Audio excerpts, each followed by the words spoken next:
Небәрі медсестраның 90 мың айлығынан онлайнда миллиондық доходқа шығуға көмектескен 4 әдет бар. Менің мамандығым негізі медсестра, қарапайым поликлиникада таңнан кешке дейін 90 мың айлыққа жұмыс жасап жүргенмін. Онлайнға келген кезде алғаш SMM, сторисмейкер деген сияқты курстарды алып, ақырындап өзімді дамыта бастағам. Әрине бас салып ешкім миллиондарды бағындырып кетпейді. Себебі уақыт керек, барлық уақыттың еншісіне білім алу керексің, бірінші ой өрісің даму керек, үйрену керексің деген сияқты. Көп адамдар бастаған істерін аяғына дейін апармай тастап кетіп жатады ғой.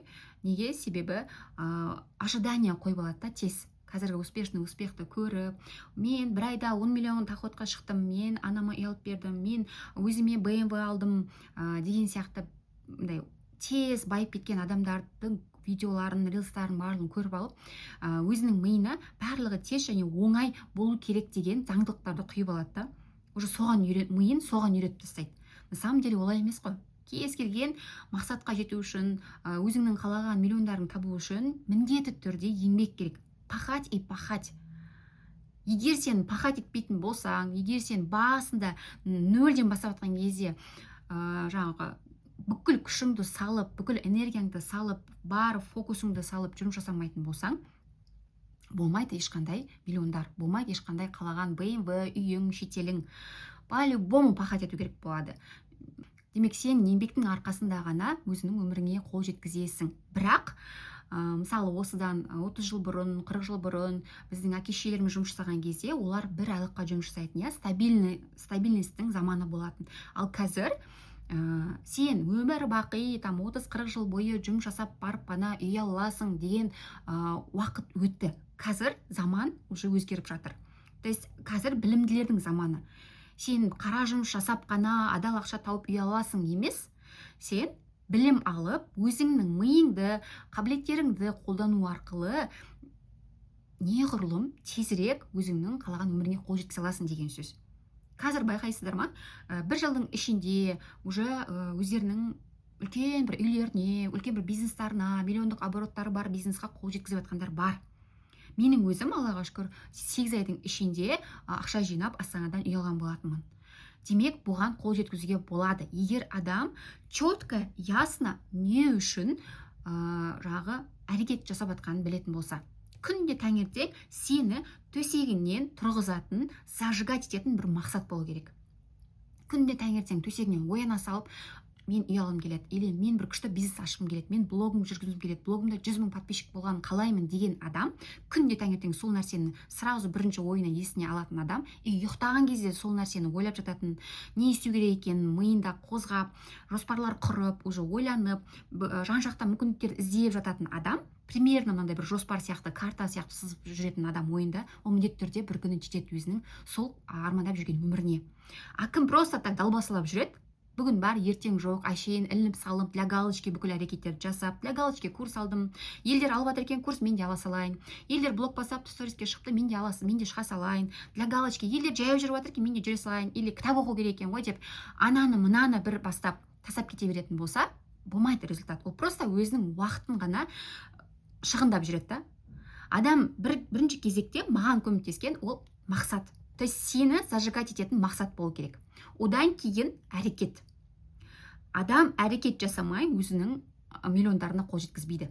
Сен Аллахтан сұрап жүріп, адамдар бөлінеді ғой, Аллахтан үнемі сұрап жүретін адамдар болады. Аллахым үй берші, машина берші, миллиондар табайыншы деп, бірақ өздерін дым жоқ жасап атқан, ештеңе жасамайды. Не курс алмайды, не дамытпайды өзін, не блог жүргізбейді. Білмеймін, екінші қосымша табыс көзін іздемейді да, чтобы табысын арттырып, тезірек үй алу үшін да, әшейін бір айлыққа қарап жүре береді да, форчикадан біреу маған бере салатын шығар деген сияқты. Олай болмайды ғой. Адам ойлану керек өзі. Мен үй алғым келе ма? Қанша уақытта мен үй алғым келеді? Осынша уақытта ма? Ол үй қанша тұрады?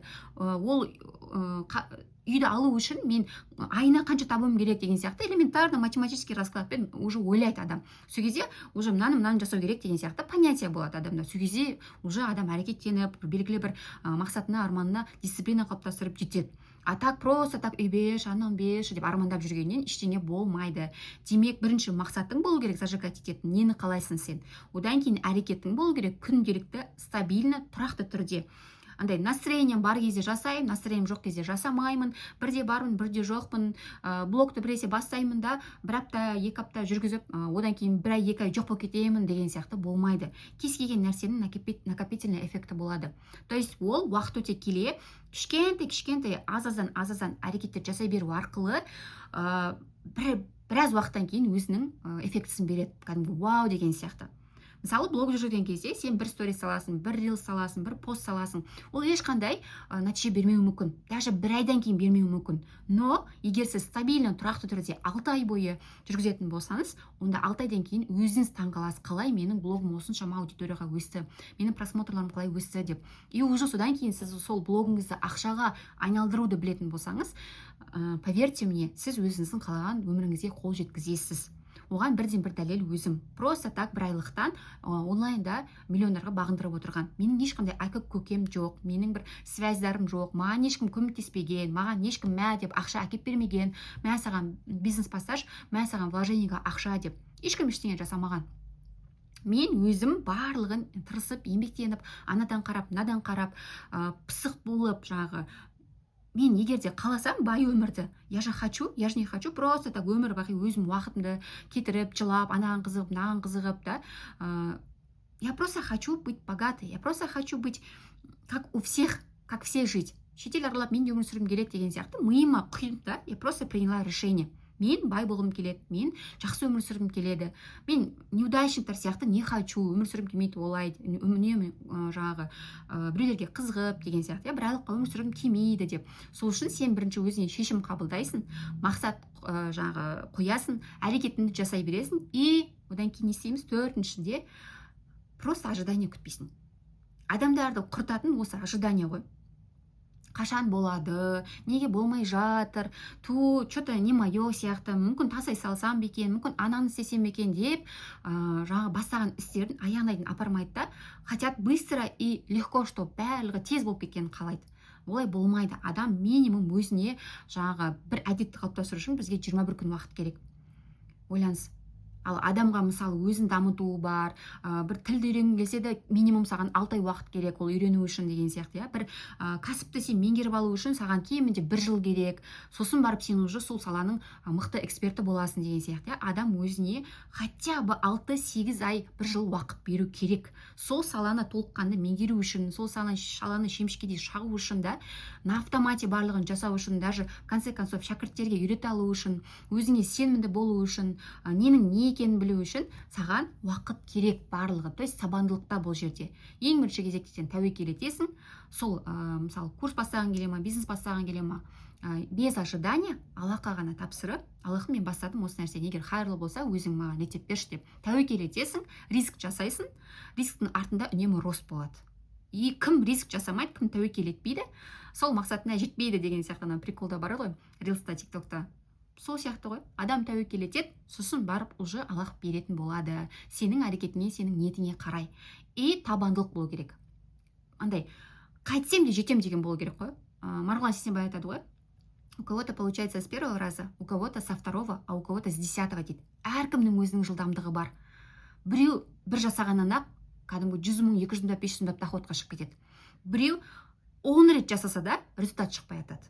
То есть ол адамның өзіне байланысты. Сенің ниетіңе, әрекетті қаншалықты тырысып жасауыңа, как попало жасап жатсың ба, или шынайы жасап жатсың ба, кәдімгідей, дисциплинаң бар ма, білімің жеткілікті ма, қалай жасап жатсың. То есть соған байланысты барлығы. Әркімнің өзінің жылдамдығы, өзінің уақыты болады. Просто нужно верить и бить в одну точку.